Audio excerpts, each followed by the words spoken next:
మన ఉప్పాడ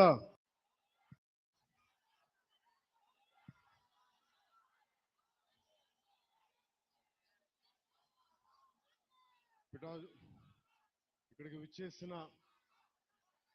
మానదమ్ములకి మాడపడుచులకి మక్కచెల్లెలందరికీ ప్రత్యేకించి నా హృదయపూర్వక నమస్కారాలు. సముద్రాన్ని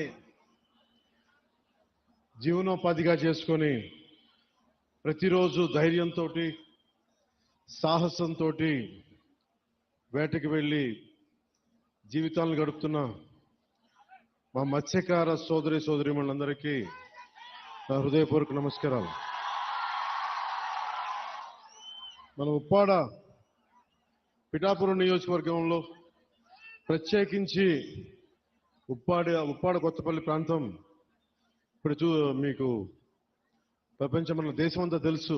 ముఖ్యంగా మన రాష్ట్రం అత్యధికంగా మత్స్యకార వృత్తి మీద ఉండే కుటుంబాలు ఎక్కువ.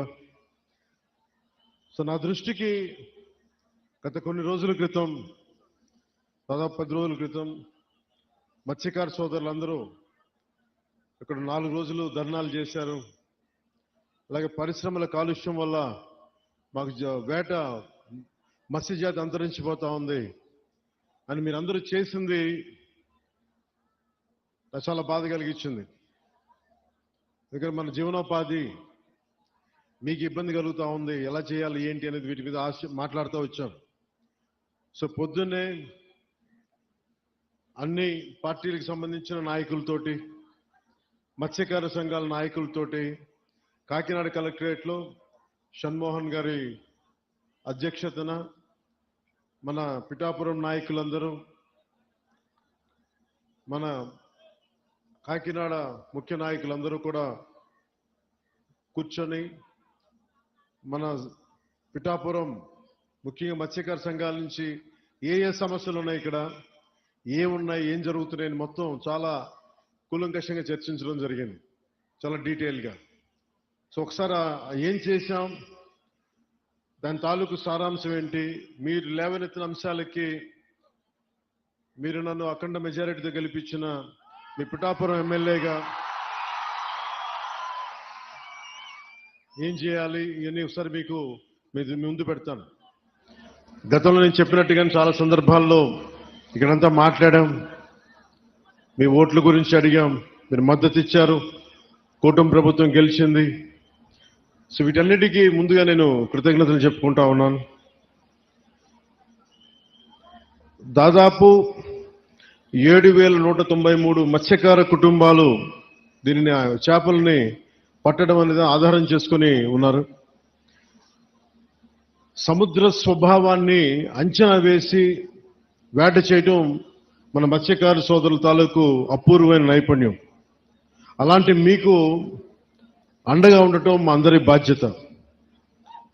కూటమి ప్రభుత్వం మత్స్యకారుల భరోసా కింద వేట నిషేధ సమయంలో 20,000 భృతిని అందించింది. మీ ప్రతి కష్టంలో నేను ఉన్నాను అని చెప్పడానికే ఈరోజు ఇక్కడ రావడం జరిగింది. యాక్చువల్గా 10వ తారీఖు వస్తానని చెప్పాం. ఒక రోజు ముందుగానే, మధ్యలో ఆరోగ్యం బాగాలేక రాలేకపోయాను, కానీ ఒకరోజు ముందే మీకు ఇచ్చిన డేట్ కంటే కూడా ముందే వచ్చాం. అలాగే మీరు సముద్ర గర్భం నుంచి తీసుకొచ్చే మత్స్య సంపద వేలాది కుటుంబాలకి ఆహార భద్రత, జీవనాధారం అందిస్తుంది. ఈరోజు కాకినాడ జిల్లా కలెక్టరేట్ నిర్వహించిన సమావేశంలో మన సమస్యలన్నీ నాకు దృష్టికి తీసుకొచ్చారు. ముఖ్యంగా ఇక్కడ నక్కపల్లి SEZలో కానీ, అటు మనకి తుని మండలంలో, మనకి తుని నియోజకవర్గంలో అక్కడ దివీస్ ఫ్యాక్టరీ కానీ, ఇక్కడ అరవిందో కానీ, మిగతా చిన్న చిన్న పరిశ్రమల నుంచి కాలుష్యాలు వచ్చేస్తున్నాయి, మత్స్య సంపద అంతరించిపోతా ఉంది, మాకు వేట దొరకట్లేదు అంటే ఇదొకటి ముఖ్యమైన సమస్య నాకు ప్రస్తావించారు. 2, ఎక్స్గ్రేషియా సముద్రం వేటకెళ్ళినప్పుడు ప్రాణాలు కోల్పోయిన కాకినాడ జిల్లాకి చెందిన 18 మంది మత్స్యకార సోదర కుటుంబాలకి మా ఎక్స్గ్రేషియా అందలేదని చెప్పారు.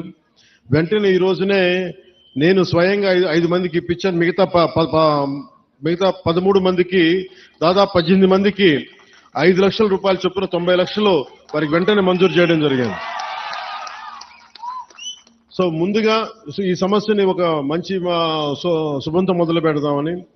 ఒకటి పొల్యూషన్, మన చేపలు మత్స్య సంపద కొంచెం దెబ్బతింటా ఉందని అదొక దృష్టికి పట్టుకొచ్చారు. 2, మన అమీనాబాద్ హార్బర్ లో ఈ డిజైన్ లోపం కారణంగా మనకి రాళ్లను తాకి మనకి పడవలు దెబ్బతింటా ఉన్నాయి, వాటికి వలలకి చిక్కుకుపోయి ఇబ్బంది అయిపోతా ఉంది. అదొక రెండో సమస్య చెప్పారు. అలాగే 3వది ఉప్పాడ సీ ప్రొటెక్షన్ వాల్ గురించి మాకు ఇంత జరుగుతూ ఉంది, దీనికి మీరు ఏం చేయబోతున్నారు అనేది.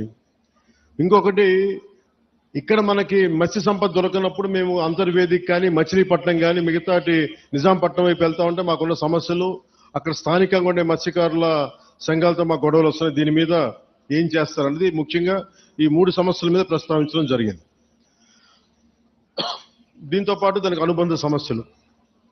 సో నేను మీ దృష్టికి తీసుకొస్తుంది